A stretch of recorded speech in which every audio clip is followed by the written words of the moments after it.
Salut ma bande de curieux, bienvenue à un 7e épisode du collectionneur. Aujourd'hui, on a un autre petit déballage. Écoutez, ouais, ça c'est un peu étonnant ça. Juste donner une petite idée de la qualité de l'emballage. Bon, enfin, c'est pas bien grave ça, on peut ouvrir ça comme il faut. Et voilà, et on a une petite pochette. Dans la petite pochette, on a quelques pièces qu'on a déjà vues et une nouvelle pièce. Donc, pour les personnes qui ont déjà... Ah, il y a matière. Bon, ça, on va voir qu'est-ce que ça veut dire. C'est une petite pochette.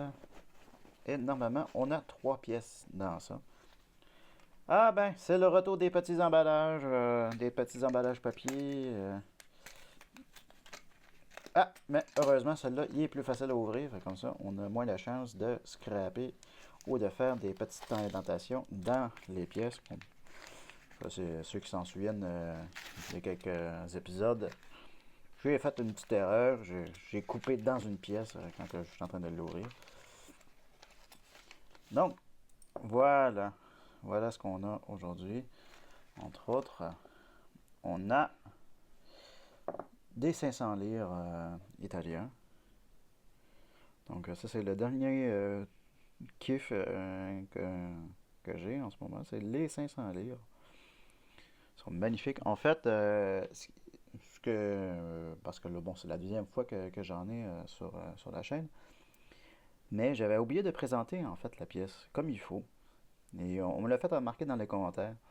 En fait, sur la 500 lire italienne, donc qui sont pour la plupart des années 60, sur la face principale, sur le Havre, en fait, on a 3 bateaux. Donc, c'est les 3 bateaux de Christophe Colomb quand il est venu au Canada. Donc, 2 caravelles, la Pinta et la Niña, et une nef, la Santa Maria. Donc, voilà, c'est ici. Sur le revers,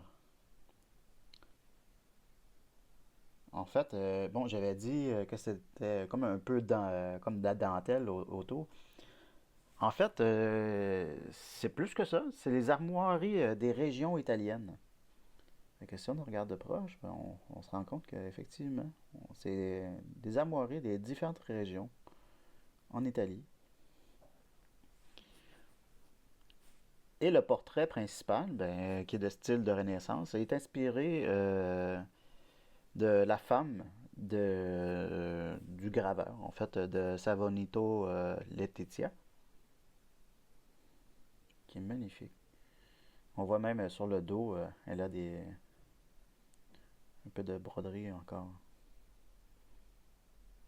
Donc tout à fait représentatif de la mode de l'époque. Donc cette pièce-là, en fait, ben, elle est en argent, oui, 835 millième. C'était fait, bon, on dit qu'elle a été faite de 58 à 2001, sauf que si ma mémoire me, me trahit pas, elle était surtout faite jusque dans les années mi-60 en fait. Après ça, c'était plutôt dans des coffrets, dans des trucs limités. Mais c'était pas des pièces qui étaient nécessairement en circulation à ce moment-là. Et sur le côté, ben en fait, c'est là qu'on va retrouver l'année. Parce que contrairement à des pièces qu'on connaît, bon, en France ou même aux États-Unis, au Canada, ben l'année n'est pas sur les faces principales, mais sur le rebord. Donc là, ici, on le voit, c'est 1959.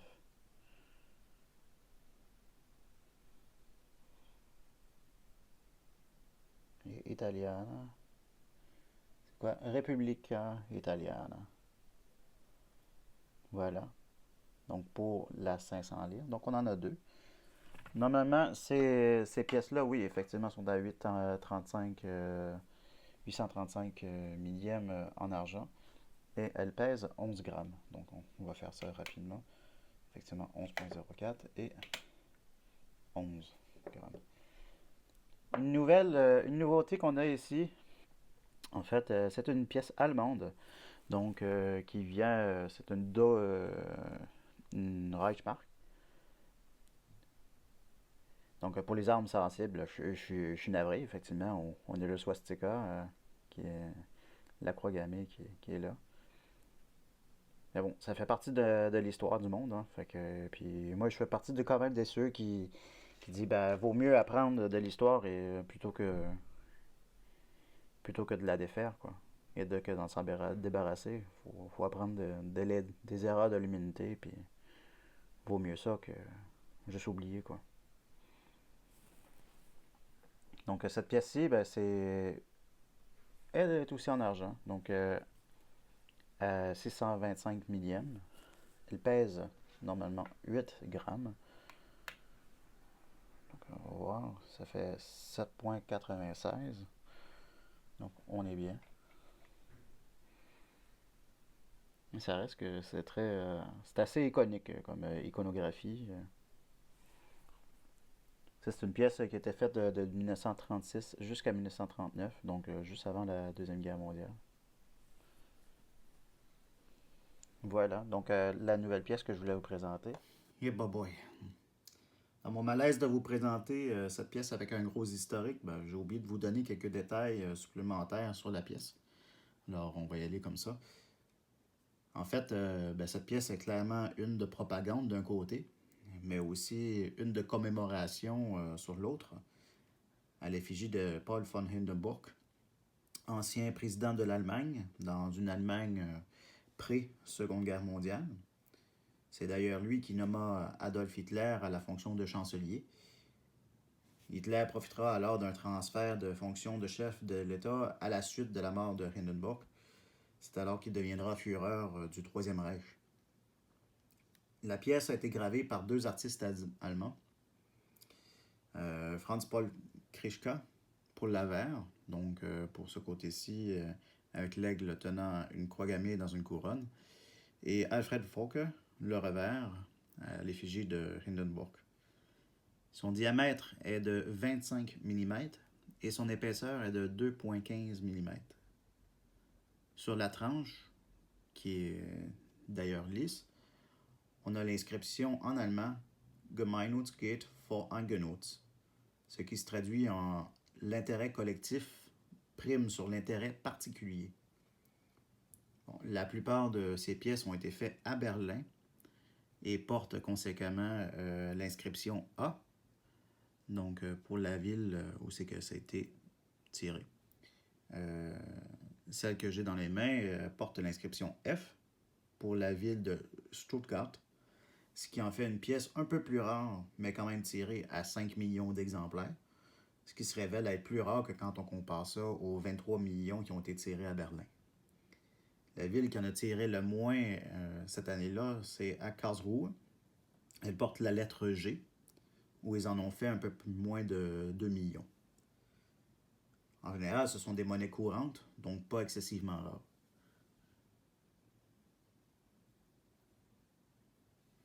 Bon, je vais vous avouer qu'en étudiant un peu plus cette pièce-là, ben, il m'est arrivé à quelques reprises d'avoir un frisson dans le dos. Cette pièce ben, est lourde d'un historique qui a mené aux atrocités qu'on y connaît et qui est beaucoup plus important que les 8 grammes de cette pièce-là, quoi. Bon, j'espère que cette présentation a été faite et reçue avec respect. Ça étant dit, on va maintenant retourner à la vidéo originale.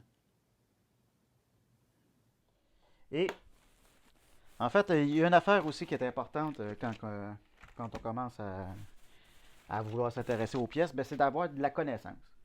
Puis, parce qu'on dit, et ça c'est vrai, knowledge is power. Si tu veux être capable de faire des bons deals, ben il faut savoir ce que tu achètes. Donc c'est pour ça que j'ai acheté le prochain colis. Voilà. Et ça, c'est de l'emballage. Ça, c'est du bon emballage. Ça, c'est quelqu'un qui savait ce qu'il faisait. On va essayer de pas tout déchirer. Et voilà. Donc ça, je l'ai eu pour pas trop cher en plus. Donc, je l'ai eu pour 5 euros. Donc, un livre de Gadouri. Donc, les monnaies françaises. Donc, de 1789 à 2019. Et ça, c'est un des gros livres de référence pour les pièces françaises, bien entendu. Et ça, ben, j'espère que ça va nous aider à trouver des pièces parmi les lots, parce que des fois, bon, on achète des lots puis on n'a pas juste des pièces qu'on reconnaît comme ça, mais des pièces qui sont moins connues. Donc, pour connaître les cotes et tout, ben, ça peut être beaucoup plus intéressant à ce moment-là de savoir à peu près qu'est-ce qu'on a, quoi.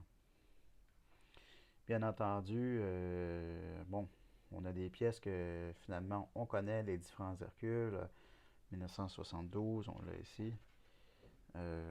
C'est sûr que là, en plus, bon, très très bon état, on est à 25 euros.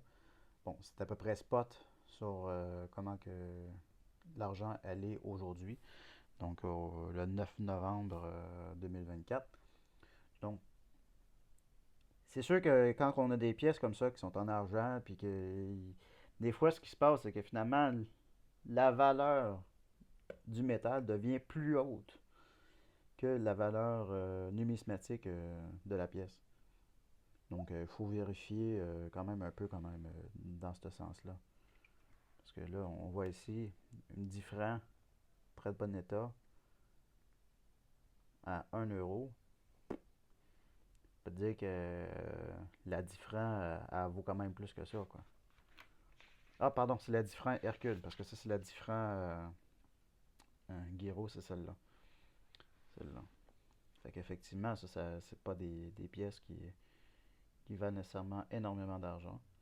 Mais écoute, dans les prochaines fois, ben, ça va être bon de regarder parce que ça, j'en ai débarrassé beaucoup. Et effectivement, peut-être que j'en avais, imagine si j'en avais une de 1950 B. Ben, à ce moment-là, ils sont faits avec des tirages beaucoup plus limités que les autres. Et à ce moment-là, mettons une en super bel état, ben, c'est 40 euros. Fait que ça pourrait être intéressant de regarder éventuellement qu'est-ce qu'on a dans les différents Turins aussi. Donc c'est un outil de travail qui va être très intéressant à découvrir. Vous autres, est-ce que vous en avez des outils de travail que vous utilisez? Est-ce que vous avez découvert des nouvelles pièces que vous trouvez intéressantes? Laissez-moi ça dans les commentaires, puis on se dit à la prochaine. Hein? Soyez heureux et restez curieux. Hein? Bientôt. Tourlou.